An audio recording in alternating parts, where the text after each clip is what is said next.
you should be concerned about what's interfering with your own vision first. And you should leave other people the hell alone in relationship to that. And so if your mode of being in the world is, if you would just act better, things would improve for me, or if you identify the evil and the catastrophe as something that's outside, that someone else needs to fix, or that someone else is responsible for, then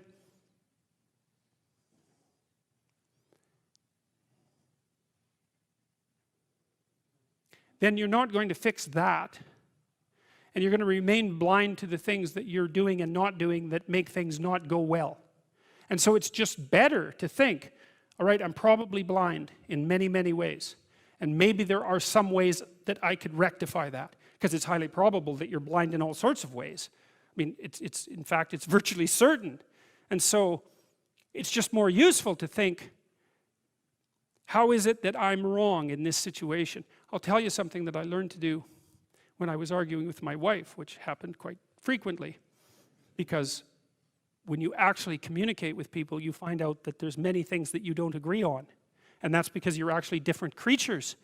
And so if you're actually going to have a truthful conversation, then you're going to find out that you don't see things the same way, and then you can either pretend that that's not the case and gloss over it and then end up in a 30-year silent war, or you can have the damn fight when you need to have it and see if you can straighten it out. So now and then we'd get in a situation where we were at loggerheads, we couldn't move. And, you know, it would spiral up into hate speech, let's say. Because, yeah, everyone laughs because they know they manifest plenty of hate speech towards those they love. So one of the things we learned to do was, when we hit an impasse, was to separate and to go our own ways, and to go sit and think, okay, look, we're at this unpleasant situation. We can't figure out how to move forward. I'd always think, of course it's her fault. Obviously it's her fault. At least 95%. But maybe there was something I did that contributed like 5% to it. And so I would sit and think and ask myself a question, which was, is there anything I did in the last 6 months that increased the probability that this impasse would manifest itself? And I'll tell you, you have no idea how fast your mind will generate an answer to a question like that.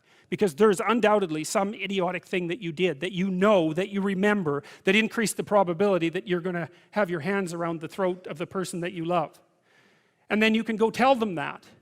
And then you can have a conversation, especially if they do the same thing.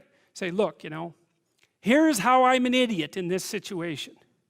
And the other person says, well, yeah, here's how I'm an idiot. And then you're two idiots, and then maybe you can have a conversation. So, thou hypocrite, first cast out the beam out of thine own eye, and then shalt thou see clearly to cast out the mote of thy brother's eye. That's, hey, hard to argue with that. It's really important for people to have kids, because the thing is that you get older than 40. And our culture is kind of dopey in that regards. It's underdeveloped. We live as if we only exist when we're young, and we don't. It's like, what are you going to do from the ages of, say, 45 to 90 or 95? You need a family around you. You need to see your children grow. You need to have grandchildren. It's a major part, maybe the most important part of the last half of life.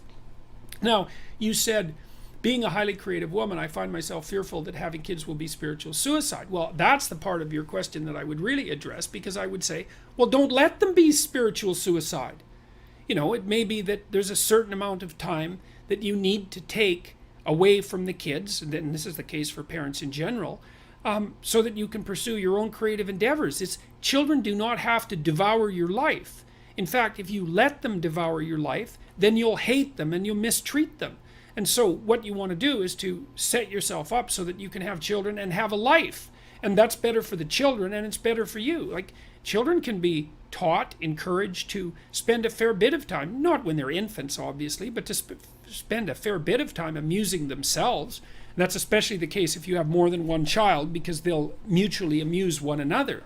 It's actually easier in some ways to have more than one child, because with one child you're constantly amusing the child, but with 2 or 3, then they're off in their little, you know, club, especially if you can stop them from developing sibling rivalry that's too intense, and they can monitor themselves. So the trick is, if you're a highly creative woman, is be disagreeable enough so that you can carve yourself out your own space, so that you don't come to resent your children. And you're afraid of that. You're afraid that, it looks like, you're afraid that if you give yourself to children, there'll be nothing left for you. And you know, that can happen if you have children who have terrible health problems, for example, but you can't protect yourself against those eventualities in life anyways. But I would say your best bet is to be a more selfish mother. And believe me, I've had more clients who were ruined by mothers who were too unselfish than I've had clients who were ruined by mothers who were too selfish. So you need to be there when the kids need you, but you shouldn't be there any more than is necessary. So let's see.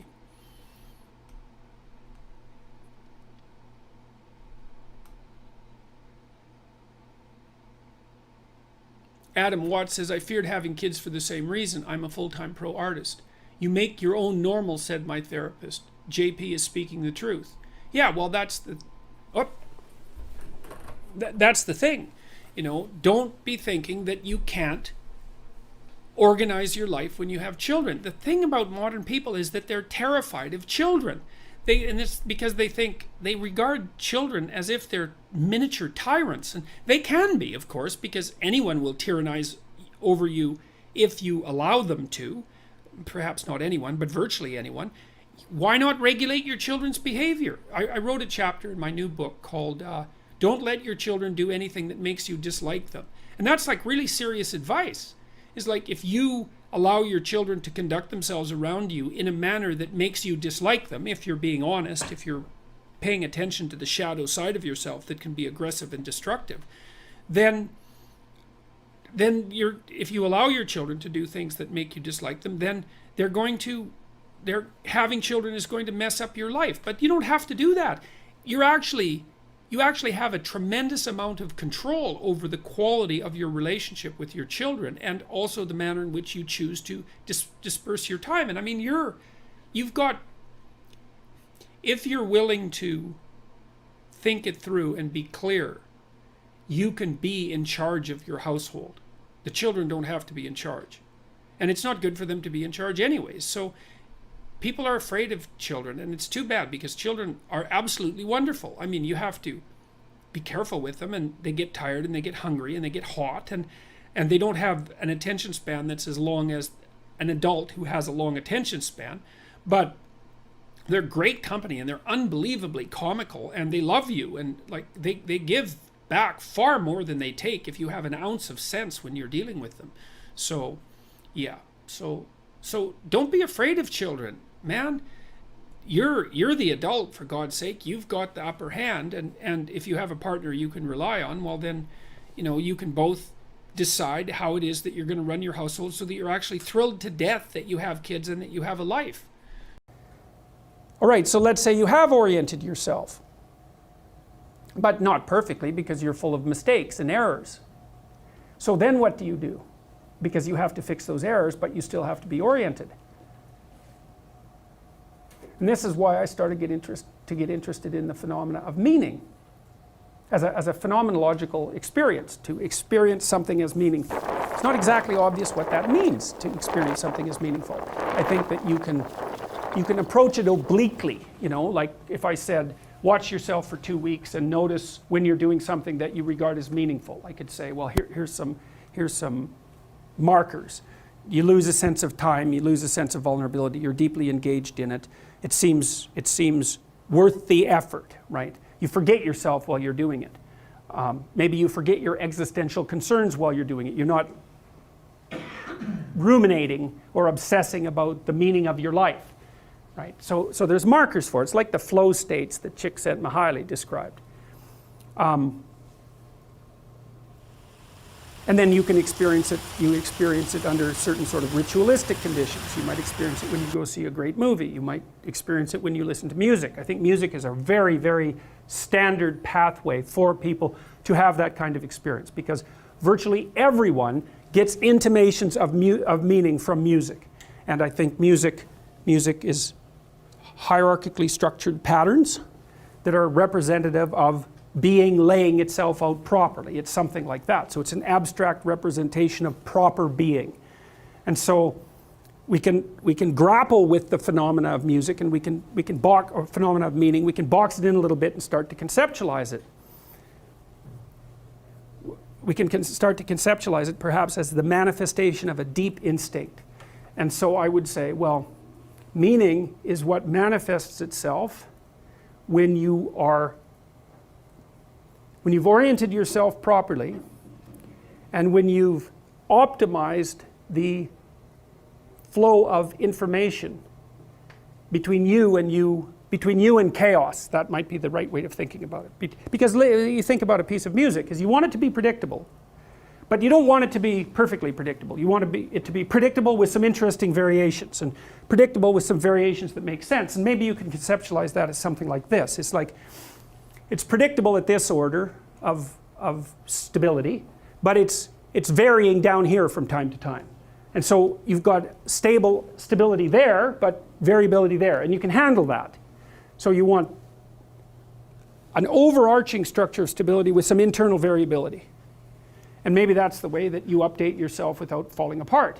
And then I would say you can find the pathway to the optimal rate of update by relying on your sense of meaning. That's what it's for. What it tells you is that you're wandering your way through the world between the catastrophes of chaos and the catastrophes of order, and now and then you swing into the proper locale. You're where you should be. And what happens is you get engaged by that. You get meaningfully engaged by that. And it's fragile. It'll move on you, right? Because it's very difficult to exist at that point constantly. Your bad habits, all sorts of things, your situation, there's all sorts of things that are going to interfere with that. But that doesn't mean that that isn't where you should be. And so then you might say, well, that's where you should strive to be all the time. And then the question might be, well, what would it be like if you were there all the time?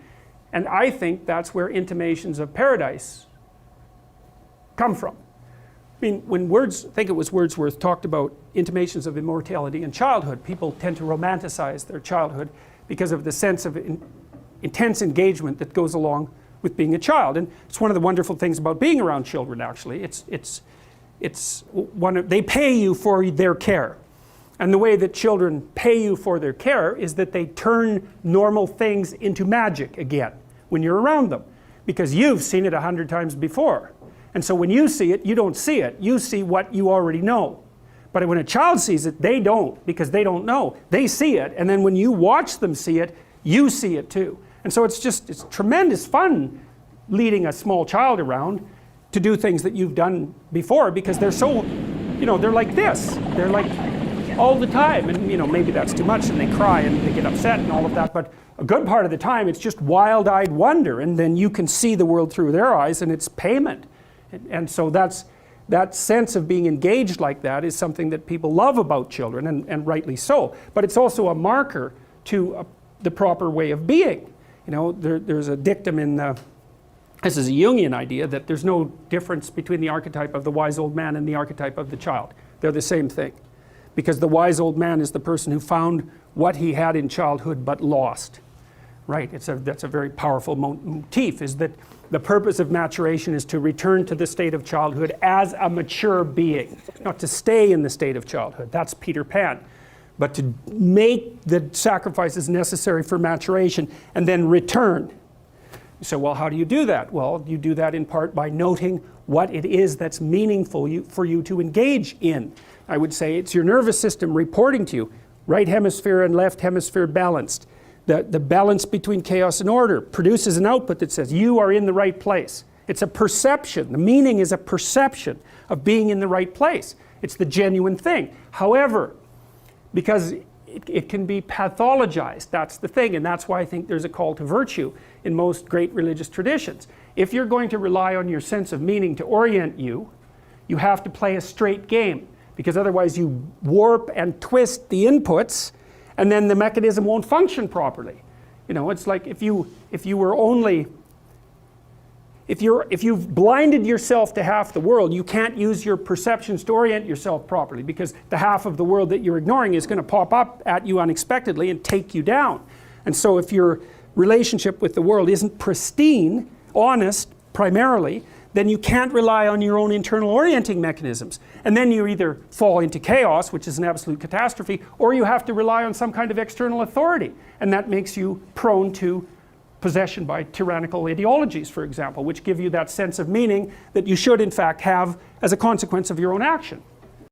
Okay, so it's in the 1920s, it's after World War I, Russia's in pretty bad shape, the villages are full of brutalized men who have post-traumatic stress disorder, and lots of people who are not doing well at all, and the bloody intellectuals come into the town and they say, you know those successful farmers up the street that you've always been pretty jealous about in your useless manner? Well, they're actually pigs and demons who are stealing from you, so why don't you come out, we'll form a nice little mob and we'll take everything they've got. And that's exactly what happened, and all those people were killed or raped or set off to Siberia in the middle of the bloody winter where there wasn't even anything for them anywhere for them to live or anything for them to eat, so they all died. And then the consequence of that was a few years later, 6 million people starved to death in the Ukraine. And Malcolm Muggeridge had been reporting on that since the 1930s. And so that was the first wind, really, that the West got of exactly what was happening in the Soviet Union. But even at that point, the bloody left-wing intellectuals in North America were so damn clueless, and in Europe, that they never paid much attention to it, with the exception of a certain number of people like George Orwell, who wrote 1984 and Animal Farm, which is of course a discussion. The main pig in Animal Farm is Stalin, of course, and it's a story, an allegory about the Russian Revolution, whose basic motif is we're all equal, but of course all animals are equal, but some are more equal than others. And that's the motif of Animal Farm. So there had been warnings all the way through, right from the beginning of the Russian Revolution to the West, about exactly what was going on. But because communist and Marxist ideology is very good at addling the weak minds of idiot intellectuals, there was a huge section of the population who was fomenting, I suppose, against the standard, what would you call it, political, psychological, and social order, who were absolutely committed to, you know, the ethic that's encased in statements like from each according to his ability, to each according to his need, which sounds perfectly wonderful if you think about it for about 15 seconds, but if you think about it for 6 months, becomes unbelievably murderous in its reach and intent. And so, anyways, the French, for whatever reason, seem to be particularly opaque to reason. I'll give you an example. So the doctrine of Pol Pot in Cambodia that also killed about 6 million people.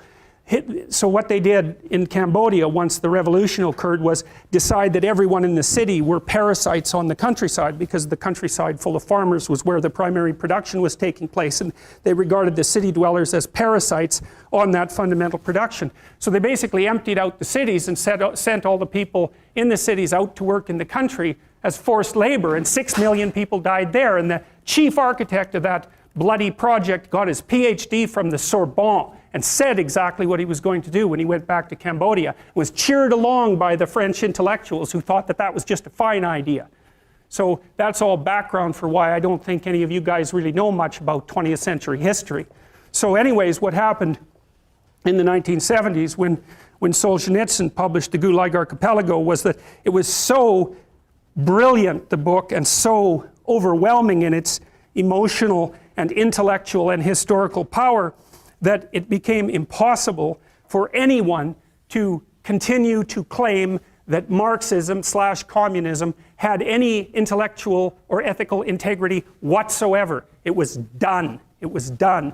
And that's part of the reason why he won the Nobel Prize. And part of the reason, by the way, why the Soviet Union collapsed, because once word got out about exactly what was actually going on, there was no way of making a coherent argument in favor of, say, exporting the workers' revolution around the world. It was like the consequence of that was well documented by Solzhenitsyn. You see, the Western intellectuals tried to make excuses for what had happened in the Soviet Union by blaming it on Stalin's cult of personality, perversion of the original accurate Marxist doctrines. So they basically said, well, had Lenin lived, because he died quite young and was replaced by Stalin, had Lenin lived, the promised utopia would have been delivered. But Solzhenitsyn, being an absolute genius, documented the relationship, number one, between the axioms of Marxist and communist thought and the laws that were generated primarily by Lenin, and the construction of these camps and the dekulakization and all the mass murders. He documented the causal relationship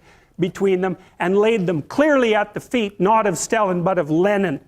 And so that was also a major blow, because it undermined the remaining argument of the left-wing, radical left-wing apologists in the West for the viability of Marxist/communist doctrines. And you still hear people today, many people, when they're faced with the, you know, if they're Marxist in their orientation and they're faced with the data pertaining to what happened in the Soviet Union, they'll say something like, well, that wasn't real Marxism. But one of the things that you might answer to that is, well, fine, except that in every bloody country in the world where that doctrine was implemented, regardless of the wide cultural differences between the cultures, say the Soviet Union, China, Cambodia, and so forth, exactly the same thing happened every time. And we still have a great example of that today in the form of North Korea.